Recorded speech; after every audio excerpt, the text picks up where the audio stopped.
Bagong kasambahay lamang si Lira sa tahanan ng kanyang mga amo. Sa kabutihang palad, mababait naman ang mag-asawa, lalo na ang kanyang among lalaki na si Ginoo Arvin. Gayunpaman, hindi niya lubos maisip na, sa kabila ng kagwapuhan at karisma ni Ginoo Arvin, ang kanyang asawa, si Ginang Malo, ay isa lamang bulag. Sa kabila ng kanyang kapansanan, mabait at maasikaso naman si Ginang Malo. Siya lamang ang madalas nakasama ni Lira sa bahay sapagkat si Ginoo Arvin ay abala sa trabaho at gabi na kung ito ay nakakauwi. Maganda rin naman si Ginang Malo, ngunit dahil sa kanyang kalagayan, hindi maiwasan ni Lira na magtaka kung paano kaya niya pakikitunguhan ng kanyang asawa kung siya ang nasa sitwasyon nito. Ang pag-ibig nga naman, napakahiwaga. Ang bahay ng mag-asawa ay malawak at maaliwalas, ngunit wala silang anak. Kahanga-hanga si Ginang Malo dahil kabisado niya ang bawat sulok ng bahay na idinisenyo ng walang hagdan upang maiwasan ang aksidente. 4 ang silid sa bahay, bawat isa ay may sariling banyo. 2 silid ay para sa mga bisita, habang ang kwarto ni Lira ay nasa tabi ng kusina. Bagamat hindi kalakihan ang kanyang kwarto, sapat na ito para sa kanya. Para kay Lira, na lumaki sa bukid, ang ganoong kalaking silid ay tila isang biyaya na, lalo na't sa kanilang tahanan noon, nagsisiksikan sila sa iisang kwarto. Madaling natutunan ni Lira ang mga gawain sa bahay. Hindi naman ganoon kahirap ang kanyang mga tungkulin, magluto ng pagkain para kay Ginang Malo, maglaba, maglinis ng bahay, at magdilig ng mga halaman sa paligid. Ngunit hindi niya maiwasang magtaka kung paanong mahilig sa mga bulaklak si Ginang Malo gayong hindi naman ito nakakakita. Isang tanghali, habang magkasalo silang kumakain ng tanghalian, napansin ni Lira na pala kwento si Ginang Malo. Kahit wala siyang masyadong alam sa mga kwento ng kanyang among babae tungkol sa marangyang pamumuhay, sinisikap niyang makisabay sa usapan. Habang nakikinig, biglang pumasok sa isip ni Lira kung malaman kaya ni Ginang Malo na maganda ako, mag-aalala kaya siya? Palagi kasi niyang napapansin ang mga sulyap sa kanya ni Ginoo Arvin. Hindi naman sa pagmamayabang, ngunit kahit lumaki siya sa bukid, tila kutis mayaman ang kanyang balat, maputi, makinis, at may malarosas na mga labi. Dagdag pa ang kanyang mahahabang pilik mata at matangos na ilong na sinasabing nangungusap ang kanyang mga mata. Sayang nga lamang at hindi siya nakapag-aral. Mabuti na rin siguro na bulag si Ginang Malo dahil baka magselos ito kung makita ang kanyang kagandahan. Sa subdivision kung saan nakatira ang mag-asawa, marami rin ang napapansin kay Lira. Sa tuwing lalabas siya upang magpalod sa tindahan sa kabila, madalas niyang madaanan ang mga gwardiya sa entrance. Hindi na bago kay Lira ang mga pasimpleng pagpapakyut ng mga ito. Sanay na siya sa ganitong atensyon mula sa mga lalaki, kaya't napapangiti na lamang siya. Ngunit minsan, naiisip niya kung makapag-asawa rin kaya ako ng mayaman, hindi ko na kailangang magtrabaho bilang kasambahay. Natapos na sa pagkain si Ginang Malo, kaya agad na iniligpit ni Lira ang pinagkainan. Habang naghuhugas ng plato, masigla siyang kumakanta. Busog din siya dahil kung ano ang kinakain ng kanyang among babae, ibinabahagi rin ito sa kanya. Sa isip niya, tiyak na mas lalo akong magmumukhang mayaman dahil sa pagkain ng mga mayayaman. Matapos ang lahat ng gawain, nagpahinga si Lira sa sala. Tahimik siyang nanunood ng telebisyon kahit alam niyang hindi ito nagagamit ni Ginang Malo. Bakit kaya may TV sa sala? Hindi naman nakakapanood si Ma'am Malo, tanong niya sa sarili. Siguro'y para sa mga bisita o kaya para kay Ginoo Arvin kapag umuuwi. Habang nagpapahinga, napansin ni Lira ang isang larawan ng kanyang mga amo sa isang frame. Naalala niyang bulag nga pala si Ginang Malo. Sa kanyang tansya, nasa edad 30 si Ginang Malo nang ikasal ito kay Ginoo Arvin, habang siya naman ay 22 pa lamang. Napangiti siya habang iniisip kung bakit pinili ni Ginoo Arvin ang kanyang among babae. Baka mas mayaman si Ma'am Malo, bulong niya sa sarili. Natawa na lang siya dahil siya rin ang sumasagot sa kanyang mga tanong. Maya-maya, nakaramdam ng antok si Lira. Ayaw niyang matulog kaya't pumunta siya sa kusina at kumuha ng ice cream mula sa ref. Habang sarap na sarap siya sa pagkain, lumabas mula sa silid si Ginang Malo. Gusto ko rin ng ice cream, wika nito. kaya't agad siyang kumuha para sa kanyang amo. Nagpasalamat naman si Ginang Malo at sinabing dagdagan pa niya ang kanyang ice cream kung gusto pa niya. Pagsapit ng 6:00 ng gabi, nagsimula ng magluto ng hapunan si Lyra. Alam niyang malapit nang dumating si Ginoo Arvin. Magaling siyang magluto dahil sa mga natutunan niya mula sa kanyang lola na kusinero sa probinsya. Sakto namang pagdating ni Ginoo Arvin, natapos na siya. Nagulat siya nang sabihan siya nitong sumabay sa hapunan. Bagamat nahihiya, pinaunlakan niya ito. Habang kumakain, pinuri ni Ginoo Arvin ang kanyang luto na sinang-ayunan naman ni Ginang Malo. Ngunit napansin ni Lyra na tila may kakaibang nais iparating si Ginoo Arvin sa kanya. Para bang may gusto itong sabihin bukod sa papuri sa kanyang pagluluto. Pagkatapos ng hapunan, nagpaalam na si Ginang Malo upang magpahinga. Naiwan si Lyra at Ginoo Arvin sa kusina. Lyra, anong ginagamit mong sabon? Ang kinis at puti ng balat mo, tanong nito. Nagulat si Lyra sa tanong ng kanyang amo, ngunit magalang niyang sinagot ito. Sa kaloob-looban niya, natutuwa siya dahil napansin ng kanyang amo ang kanyang balat. Hiyang-hiya naman siya sa nangyari. Ito pa mismo ang nagtapis sa kanya ng tuwalya sapagkat hindi niya magawang gumalaw, hawak pa rin ang kahon. Ramdam ni Lyra ang matitinding pagpipigil ng kanyang among lalaki. Malamig din ang kamay nito nang hindi sinasadyang mapadikit sa kanyang balat. Kinailangan pa nitong tumikim bago nagawang tumalikod. Alam niyang matinding pagkontrol ang ginawa nito sa sarili.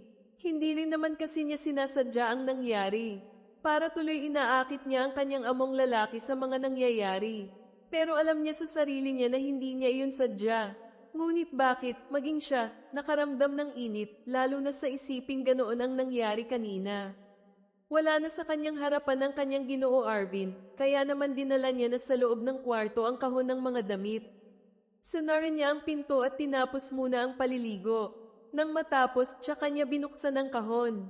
Magagandang mga damit nga ang laman noon. Lahat ay dress na alam niyang babagay sa kanya. Mayroon ding mga pantulog na talaga namang napakaganda at kalidad ang tela. Tiyak na masisiyahan siyang isuot ang mga iyon. Sinukat na nga niya ang isa sa mga iyon at nagpas siyang iyon na lamang ang gawing pantulog. Malinis naman kasi at mabango iyon, kaya okay na. Nang sumunod na mga araw, mas naging magiliw pa ang pakikitungo ng among lalaki ni Lyra sa kanya. Para bang may kakaibang ibig sabihin talaga ang mga kilos nito. Hanggang sa isang gabi nga, muli itong kumatok sa kanyang silid. Matutulog na nga siya noon, ngunit pinagbuksan pa rin niya ito. Nakaligo na siya at kasalukuyang pinapatuyo na lamang ang kanyang buhok. Nang buksan niya ang pinto, naamoy kaagad niya ang alak na nagmumula sa kanyang Ginoo Arvin. Nagulat siya nang bigla na lamang itong pumasok at may daladalang supot. Mukhang lasing na ito at akala yata'y silid nito iyon, hindi ang sa kanya. Ilang beses mang nagtangka si Lyra na pigilan ng kanyang amo, ngunit nahiga na ito sa kama pagkaraang ilagay sa ibabaw ng mesa ang mga dala nito. Hindi na yun pinakialaman ni Lyra, ngunit nakaramdam siya ng takot. Oo, aaminin niya, pangarap niyang makatabi sa pagtulog ang kanyang Ginoo Arvin. Ngunit alam niyang mali iyon. Ano na lang ang iisipin ng asawa nito kung sakaling hinayaan niyang matulog doon ang kanyang amo? Kaya naman nagpa siya si Lyra na kausapin muli ang kanyang Ginoo Arvin. Gising pa rin naman ito sa worry niya, ngunit masyado na itong pagod para bumangon pa at tunguhin ang silid ng asawa. Saan ngayon matutulog si Lyra? Alangan namang sa sahig. Sa huli, hinayaan na lamang niya ang kanyang Ginoo Arvin. Bahala na kung ano ang mangyayari. Basta ang alam ni Lyra ay nagugustuhan niya ang mga aidang pumapasok sa kanyang isip. Napakagwapo talaga ng kanyang amo. Mas swerte talaga ang asawa nito. Ngunit sayang lang dahil naging bulag ang kanyang Ginang Malo. Hindi nito nakikita sa araw-araw ang gwapong mukha ng asawa. Hanggang sa nagawa na ngang tumabi ni Lyra sa kanyang amo. Wala namang makakaalam, kaya sasamantalahin na muna niya ang pagkakataong matitigan at malapitan ng kanyang Ginoo Arvin. Ngunit sa hindi inaasahan, bigla na lamang itong damilat.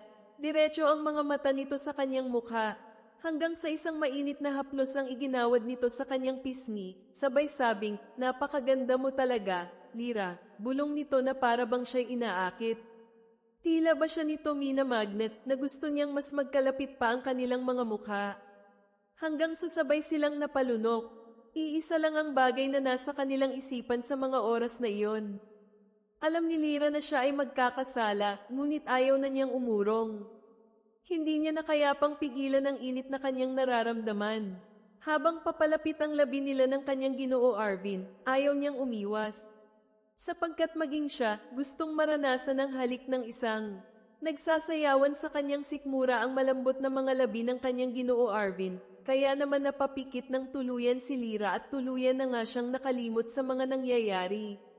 Mas lumalim pa ang halik na pinagsasaluhan nila ng kanyang amo. Nalalasahan pa nga niya ang alak, ngunit mas nagdagdag lamang iyon ng galit kay Lyra. Hindi siya makapaniwala na naroon siya at kahalikan ng lalaking kanyang lihim na hinahangaan. Alam naman niyang mali, ngunit anong mali kung nasisiyahan naman siya? Mas mali kung magtitiis siyang mangarap na lang habang buhay ngayong natupad na ang isa sa mga inaasam niya. Hahayaan na niya ang sarili na malunod sa kumunoy, bahala na ang lahat kinabukasan. Bahala na, basta masaya siya ng gabing yun at hindi niya iyon palalagpasin. Susulitin niya ito ng husto. Sayang-saya naman ang kanyang Ginoo Arvin sa kanyang labi at nagawa nitong bumangon mula sa kanyang higaan. Pinalalim pa nito ang halik at halos hindi na rin ito malaman kung saang dako ang hawak. Ramdam niya ang labis na pananabik ng kanyang amo sa kanya, bagay na lihim niyang ikinatuwa. Siguro naman, malabong mahuli sila ng kanyang among babae sapagkat bulag naman ito. Mukhang mas magiging exciting pa ang mga susunod na araw at gabi ni Lyra sa bahay na iyon. Ilang saglit pa nga, naramdaman niyang bumaba pa ang halik ng kanyang amo. Gustong-gusto naman niya ang ginagawa ng kanyang Ginoo Arvin. Halos hindi niya kayang ipaliwanag ang kanyang nadarama. Masyado siyang nadadarang at talaga namang tumindi pa ang init na kanyang nararamdaman. Halos hindi na siya mapakali. Sayang-saya naman ang kanyang Ginoo Arvin nang dam ako na nga ito sa bagay na pinakapunto nito. Ramdam na ramdam. Naman yun ni Katya. Kagatlabi siya ng mga oras na yun. Wala na siyang ibang gusto kundi marating ang dulo ng walang hanggan. Ilang saglit pa, tumigil sa ginagawa ang kanyang amo. Tila hindi naman ito lasing at ganoon na lamang ito kasabik. Muli nitong binalikan ng kanyang mga labi. Tinugon niya ang mga halik nito at napayakap dito. Alam niyang halos hindi na makapaghintay ang lalaki at ganoon din naman siya. Handa na siya sa magaganap anumang oras. Kaya ilang minuto lang at pamwesto na nga ang kanyang amo. Tiniis niya ang lahat. Alam naman kasi niya na kahit pigilan niya ang kanyang Ginoo Arvin, talagang malabo itong huminto pa. Sa itsura nito nang tuluyan siyang maangkin, para bang nakuha na nito ang kaligayahang ninanais nito. Hindi halos maipaliwanag ang mukha nitong labis na nasisiyahan ng mga oras na iyon, para bang isa siyang iniingat-ingatang mamahaling bagay na ayaw nitong mabasag. Patagal ng patagal, napapalitan ng kakaibang saya ang nararamdaman ni Lyra. Napapasinghap na nga siya dahil sa ginagawa nila, hindi dahil sa sakit kundi sa kakaibang pakiramdam. Napapalunok siya at salubong ang kanyang mga kilay. Ganoon pala ang pakiramdam. Kung ganoon pala kasaya ang ganitong bagay, ay tiyak na hindi siya tatanggi kapag niyaya siya ng kanyang amo. Sino ba naman ang tatanggi sa ganoong pakiramdam? Pakiramdam ni Lyra ay nabuo siya. Pakiramdam niya na puno ang puzzle na kulang sa kanyang katawan at kanya na iyong natagpuan. Napapayakap na lamang siya ng husto sa kanyang Ginoo Arvin. Paminsan-minsan, nagagawa nitong abutin ang kanyang mga labi at bigyan siya ng isang malalim at mainit na halik. Sa ganoong paraan, mas nadadagdagan ng galit ang nararamdaman ni Lyra. Para bang mas lalo siyang nadadarang at talagang gustong-gusto niyang magpaubaya na lamang. Kulang na lamang, maduling siya sa sobrang kasiyahan. Ayaw niyang huminto ang kanyang Ginoo Arvin. Tiyak na hindi siya aasa na ito ay hihinto. Ramdam kasi niya na malapit na niyang marating ang dulo. Hanggang sa hindi nga siya nagkamali. Naipon sa kanyang lalamunan ang anumang sanang sasabihin. Halos mapamura siya, ganun pala yun Kat Indi. Halos manggat ang kanyang buong katawan. Talagang narating niya ang dulo sa unang pagkakataon. Ganoon pala iyon kaganda, samantalang ang kanyang Ginoo Arvin ay patuloy lamang. Hindi ito tumitigil, para bang nais rin itong marating ang dulo. Sa kabila ng kanyang nararamdaman, hinayaan na lamang ni Lyra. Hanggang sa muli, nakaramdam na naman siya ng kakaiba. Napapapikit na lamang siya nang hindi niya namamalayan. Muli siyang nasiyahan at ninamnam ng husto ang mga nangyayari. Walang makakapigil sa kanila ng gabing iyon. Malaya silang gawin ang anumang makakapagpasaya sa kanila. Hanggang sa ikalawang pagkakataon, narating ni Lyra ang dulo. Halos manghina na siya, ngunit sulit naman ang lahat sapagkat sabay nilang narating ang rurok ng kanyang amo. Napasubsab na lamang ito sa kanya at wala naman siyang ginawa kundi ang hayaan na lamang ito.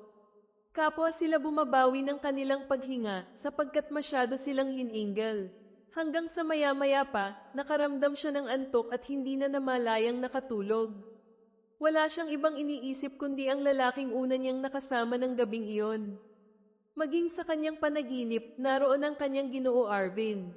Kinabukasan, paggising niya, naroon pa rin sa kanyang tabi ang kanyang Ginoo Arvin.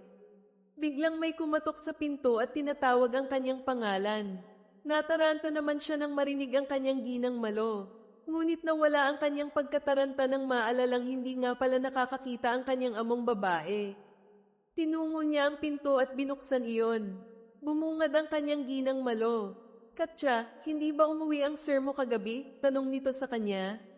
Napalingon siya. Hindi po, ma'am. Hindi po ba siya tumawag sa inyo? Kunwari ay hindi niya alam, samantalang nasa kanyang likuran lang ang kanyang among lalaki.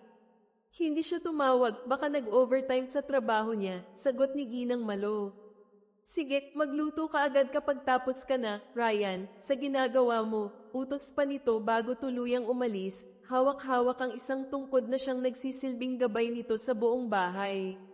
Nagkatitigan sila ng kanyang Ginoo Arvin. Ganoon na lamang ang kilig na naramdaman niya nang halikan siya nito sa noo. Napagpasyahan na nilang mag-ayos ng sarili. Binuksan din ng kanyang amo ang supot na dala nito kagabi. Naglalaman pala iyon ng mga gamit na pambabae katulad ng shampoo, perfume, lotion, at kung ano-ano pa. Mukhang mamahalin ang mga iyon, kaya naman tuwang-tuwa siya. Wala naman silang pag-uusap tungkol sa nangyari sa kanila. Sapat na ang pagtitinginan nilang dalawa upang maintindihan niya ang kanilang sitwasyon. Tutal, hindi naman sila nakikita ng asawa nito, paninindigan na lamang niya ang lahat. Bahala na, pero makikipaglaro na siya. Iniligpit niya ang mga ibinigay sa kanya ng lalaki at magkasunod na silang lumabas. Nagsimula na siyang magluto at hindi niya alam kung ano ang sinabi ng kanyang Ginoo Arvin sa asawa nito. Isang gabi, hindi na nakatiis si Lyra at ang kanyang Ginoo Arvin. Habang nasa kusina, ginamaw nila ang init ng kanilang katawan sa isa't isa. Para silang mag-asawa kung umasta sa bahay na iyon, mga gigil na gigil sa isa't isa. Napapakagatlabi na lamang si Lyra hanggang sa lumabas ang kanyang ginang Malo at siya'y hinanap. May mga tanong lang pala ito't binuksan na ang ref. Alam na alam naman nito kung saan nakalagay ang pitsil ng tubig, kaya naman hindi na ito nahirapan.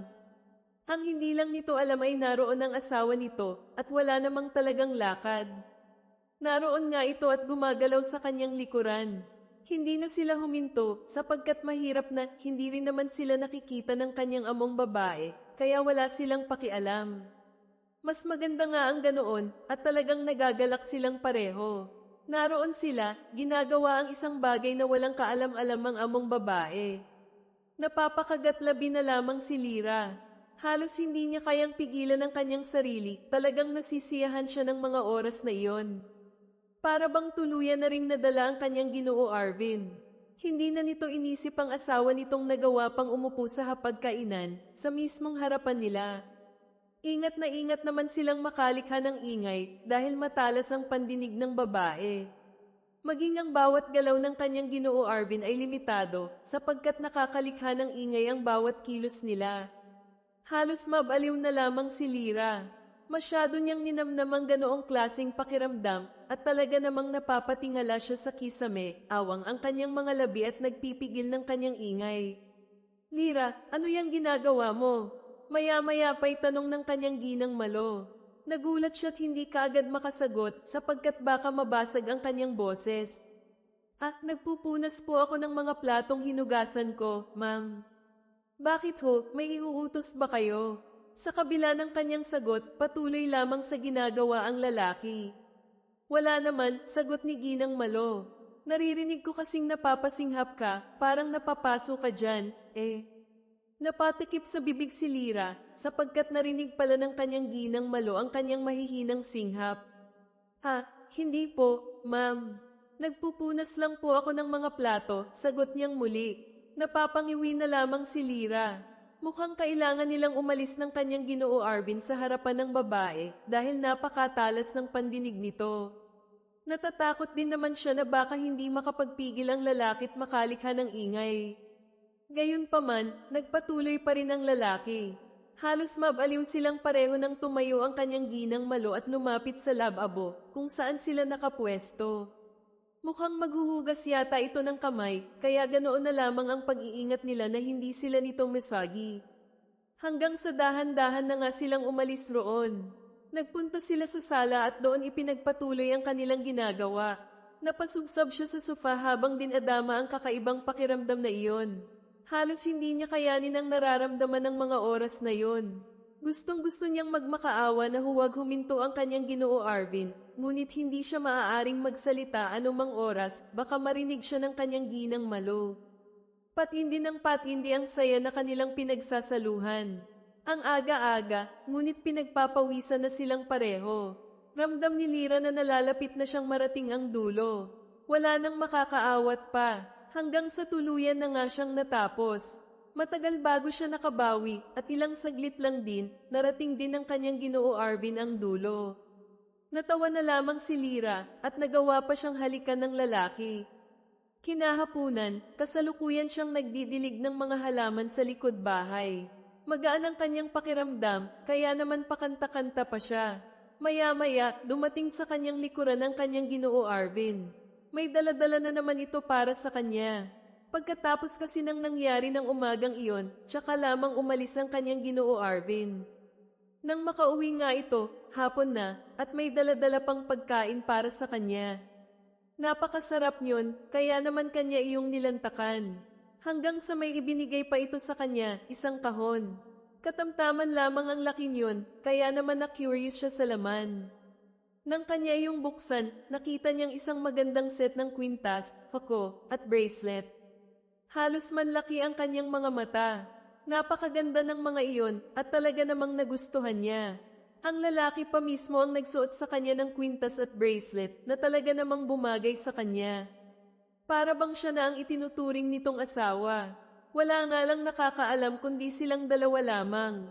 Kung isa man iyong malaking pagkakasala, handa naman siyang mapunta sa impyerno basta kasama niya ang kanyang amo. Okay lang sa kanya. Walang ibang mahalaga kundi ang kasiyahan niya ng mga panahong iyon. Fernand Vat.